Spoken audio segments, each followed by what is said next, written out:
William Penn's Holy Experiment.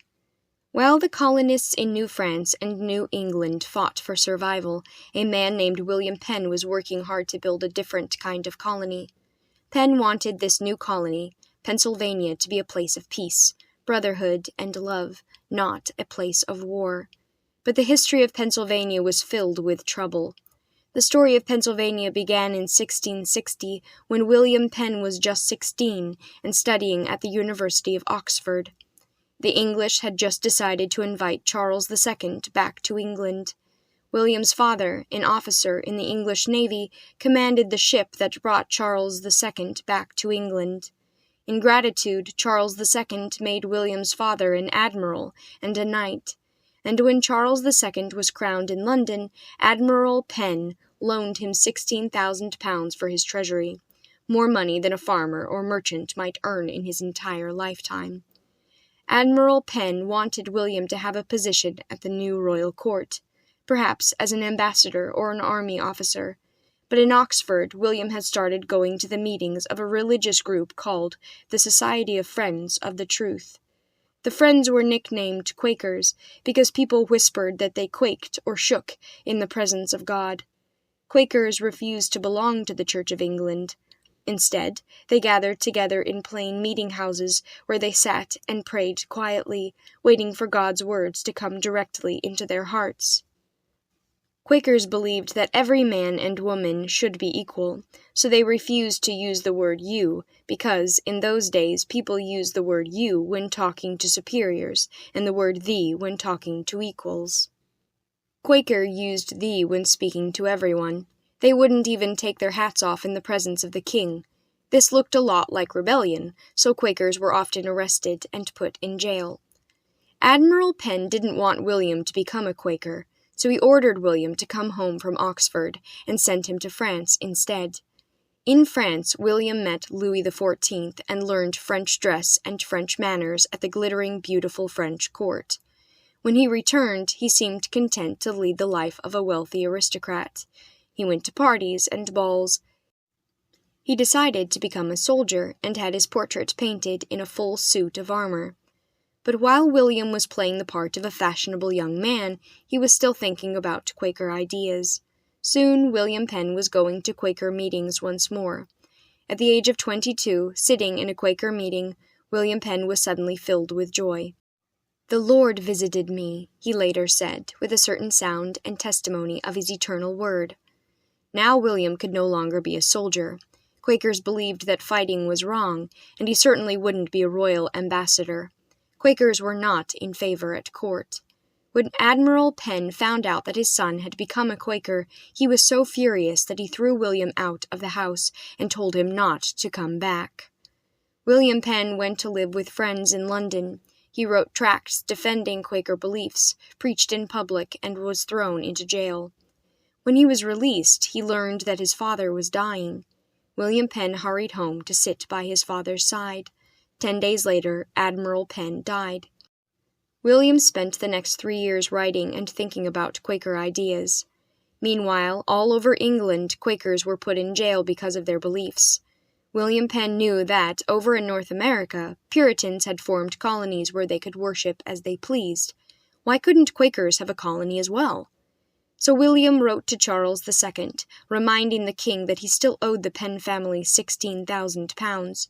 He asked for the king to pay him back, not with money, but with land in North America. Charles II agreed, and he insisted that the land be called Pennsylvania, in honor of William's father. In 1681, he gave William Penn a piece of land on the western bank of the Delaware River for his very own. The land was almost as big as the country of England. William Penn planned to use this land for a colony where Quaker ideas would be followed. He wanted the settlers to be like brothers, all equal to each other. The capital city would be called the City of Brotherly Love, in Greek, Philadelphia. The colonists would govern themselves. To help them, he wrote out directions, called the Frame of Government, that explained how the colony would run. Colonists would vote to elect 3 groups of leaders, a council, an assembly, and a governor. The council would make laws, the assembly would vote on whether or not the laws should be passed, and the governor would make sure that the laws were followed. That way, no one group of people would have all the power. Later, this frame of government would be a model for the American Constitution. William Penn didn't forget about the Native Americans either. He sent them a message promising to pay them for any land that the colonists used. In the directions for his new colony he wrote, "No man shall by any ways or means, in word or deed, affront or wrong any Indian. The Indians shall have liberty to do all things, that any of the colonists shall enjoy." In 1682, William Penn himself came over to Pennsylvania, bringing 100 colonists with him. In the next year, 23 different ships arrived, one at a time, bringing new settlers, 2,000 in all. But the governor of Maryland, the colony just south of Pennsylvania, watched Pennsylvania's growth with alarm. He thought that the Pennsylvania colonists were settling on land that ought to belong to Maryland. Just 2 years after William Penn's arrival, the Maryland governor announced that he was going to sail to England and asked the king to give him part of Pennsylvania's land. William Penn didn't want to leave his colony so soon, but he had no choice. He had to follow the Maryland governor back over to England and defend Pennsylvania's right to its land. So, sadly, he boarded a ship and set out on the long journey across the Atlantic. He would not return for 15 long years. When he arrived in England, he found that Charles II was too ill to see him. Not long after, Charles II died, without leaving a son behind him. His brother James II claimed the throne. But James II was Catholic. The people of England were horrified. Did this mean that England would become a Catholic country? And then something even more alarming happened. James II and his wife had a son. They planned to raise this little boy to be a good Catholic, and James's heir. Now, England might be facing a whole dynasty of Catholic kings. The English Protestants revolted. They sent a message to James's older daughter Mary, who lived in Holland. Mary was a Protestant, and she had married a Dutch nobleman, William III of Orange. Both were Protestants. "Come to England and seize the throne," the English Protestants pleaded. "Be king and queen, and deliver us from Catholic rule." William and Mary agreed to come.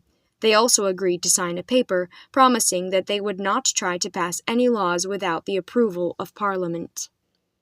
In November of 1688, they sailed to England along with 14,000 Protestant soldiers.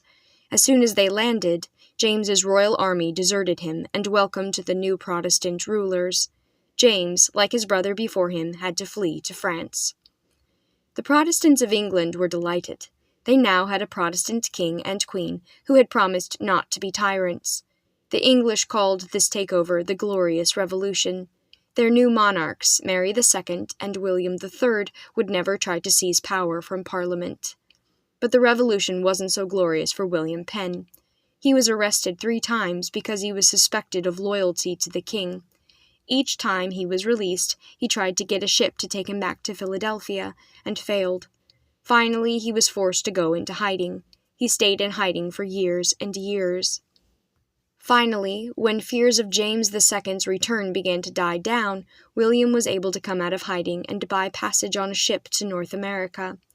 When he walked down its gangplank in the harbor of Philadelphia, he could hardly believe his eyes.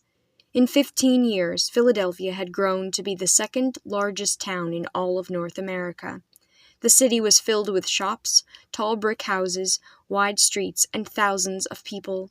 The holy experiment had succeeded. Today, a statue of William Penn stands on top of Philadelphia's City Hall. The statue is 37 feet tall.